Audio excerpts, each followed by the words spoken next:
नमस्कार दोस्तों, मैं हूं संदीप कृष्ण पांडे और आप सभी का स्वागत करता हूं आज के टॉपिक में। दोस्तों, आज हम पढ़ेंगे प्राचीन भारत का इतिहास। जी हाँ, प्राचीन भारत का इतिहास।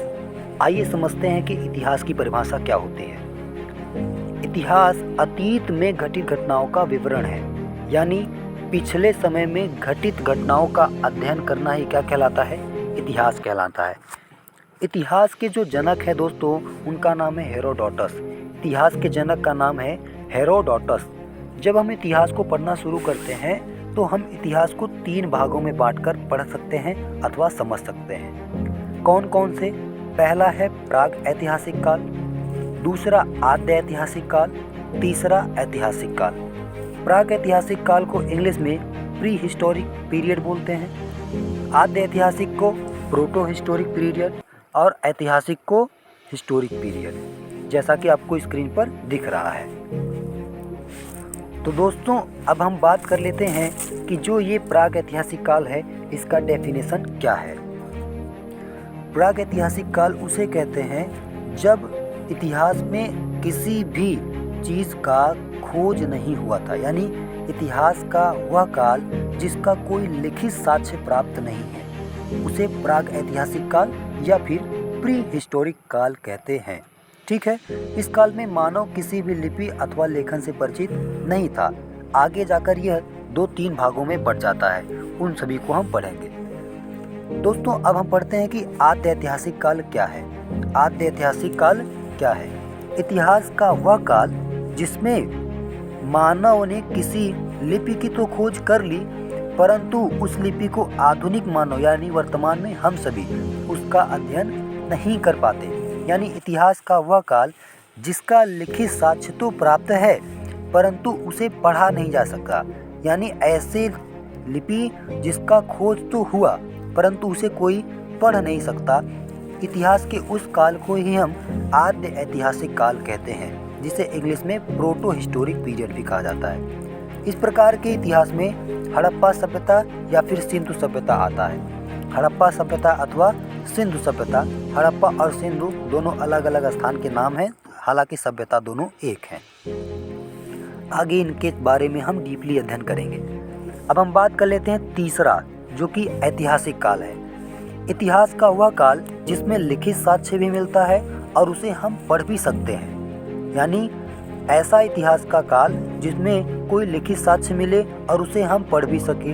जैसे मानव किसी न किसी लिपि से परिचित था और वह पढ़ी भी जा सकती थी, जो कि आपको परिभाषा में स्क्रीन पर दिख रहा है। इसमें किसका अध्ययन करना है? प्राचीन भारत का इतिहास, मध्यकालीन भारत का इतिहास और आधुनिक भारत का इतिहास, इन तीनों को पढ़ना है। तो प्राग ऐतिहासिक काल का डेफिनेशन समझ में आ गया। आगे जाकर हम देखते हैं कि प्राग ऐतिहासिक काल 2 भागों में बटा, पाषाण काल और ताम्र काल में।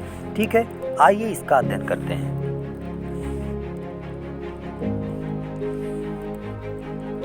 दोस्तों, आपको स्क्रीन पर दिख रहा होगा कि प्राग ऐतिहासिक काल का डेफिनेशन क्या है। इस काल में मानव किसी भी लिपि से परिचित नहीं था, यानी मानव ने किसी भी लिपि का खोज नहीं किया था और इस कालखंड की जानकारी हमें केवल अवशेषों से मिलती है।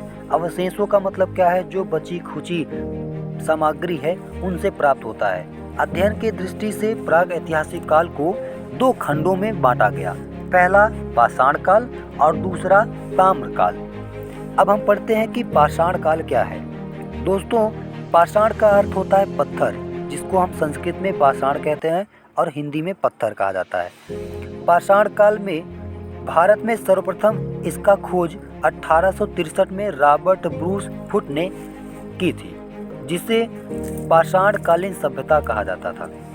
भारतीय पुरातत्व के पिता, जिन्हें सर अलेक्जेंडर कनिंघम को कहा जाता है, इन्होंने ही पाषाण काल के बारे में और रॉबर्ट ब्रूस फुट ने भी 1863 में पाषाण काल के बारे में बताया।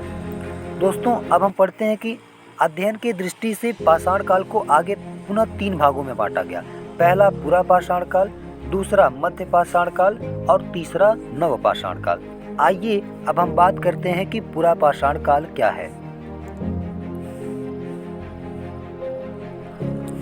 तो दोस्तों, अब हम बात करते हैं कि पुरा पाषाण काल क्या है। इसे इंग्लिश में पीलोलिथिक पीरियड कहते हैं। यह इतिहास का सबसे प्रारंभिक समय था। इसकी काल अवधि जो है वह 20 लाख ईस्वी पूर्व से 12,000 ईस्वी पूर्व मानी जाती है। इसी समय के मानव को आदि मानव कहा जाता था, यानी ये बिल्कुल भी सभ्य नहीं थे। इनको रहने, खाने, उठने, बैठने, विभिन्न जीवन के क्रियाओं के जो क्रियाकलाप हैं, इनका कोई भी ज्ञान नहीं था। यानी हम कह सकते हैं कि इसमें जो मानव था वो बिल्कुल भी सभ्य नहीं था। आइए जानकारी प्राप्त करते हैं कि कौन कौन सी इनकी विशेषताएं हैं। चलिए, पहला लिखा है, इस काल में मानव का जीवन अस्थिर था। अस्थिर का मतलब क्या होता है कि मानव एक जगह पर स्थित नहीं रहता था, वो भटक भटक करके अपना भोजन का संग्रह करता था। संग्रह का मतलब होता है इकट्ठा करना। और दूसरी खास बात इसकी ये थी कि इस काल का मानव जो था वो खानाबदोश था। दोस्तों, खानाबदोश का मतलब क्या होता है, आइए समझाते हैं। खानाबदोश का मतलब होता है कि उसको केवल अपने भोजन से मतलब था, अपने पेट पालन से मतलब था और किसी भी क्रियाकलाप से कोई मतलब नहीं था। तो अब देखते हैं कि तीसरा जो है इसकी खास बात क्या है। इस समय की मानव की सबसे बड़ी उपलब्धि आग की खोज थी। जी दोस्तों, पाषाण काल को हम पुनः 3 भागों में पढ़ते हैं, तो पुरा पाषाण काल, मध्य पाषाण काल और नव पाषाण काल। तो पुरा पाषाण काल में इन्होंने आग की खोज की थी, ऐसा हम लोग इस इतिहास में पढ़ रहे हैं। इसकी खास बात चौथी जो थी वो थी, इस समय मानव पत्थर के बड़े बड़े टुकड़ों एवं औजारों का इस्तेमाल करने के लिए विभिन्न प्रकार के पत्थरों का प्रयोग करता था। इसीलिए इस काल को पाषाण काल ही भी कहा जाता है। इस काल में मनुष्य ने सर्वप्रथम चित्रकारी करना प्रारंभ किया। भीमबेटका वर्तमान में मध्य प्रदेश में है।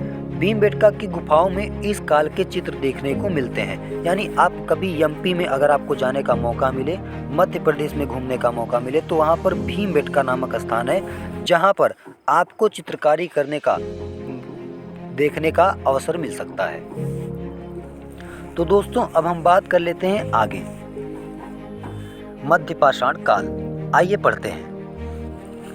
दोस्तों, यह जो काल है पुरा पाषाण काल और नव पाषाण काल दोनों के बीच का संक्रमण है, यानी दोनों के मध्य इस काल का अध्ययन किया जाता है। इस काल की जो अवधि थी वो थी 12,000 ईस्वी पूर्व से 10,000 ईस्वी पूर्व। इस काल में मानव ने सबसे पहले पशु पालना शुरू किया, और पशु में किस पशु को पाला, वो था कुत्ता। वो कौन सा था, कुत्ता, जो कि आपको यहाँ स्क्रीन पर लिखा दिख रहा है। ठीक है, इस काल में मानव ने छोटे छोटे नुकीले हथियारों का प्रयोग करना शुरू किया, यानी मानव थोड़ा सा सभ्य होता गया और उसने औजारों को घिसकर एक नुकीला औजार बनाया, जिसको उस औजार को माइक्रोलिथ कहा जाता है। ये कई बार परीक्षाओं में पूछा गया है, इस बात को आप याद रखेंगे। तो आई होप कि आप सभी लोगों को ये वीडियो पसंद आई होगी, समझ में आएगा। आज के लिए इतना ही, अगले दिन फिर मिलते हैं नए वीडियो के साथ। मैं हूँ संदीप कृष्ण पांडे, आप सभी का स्वागत है।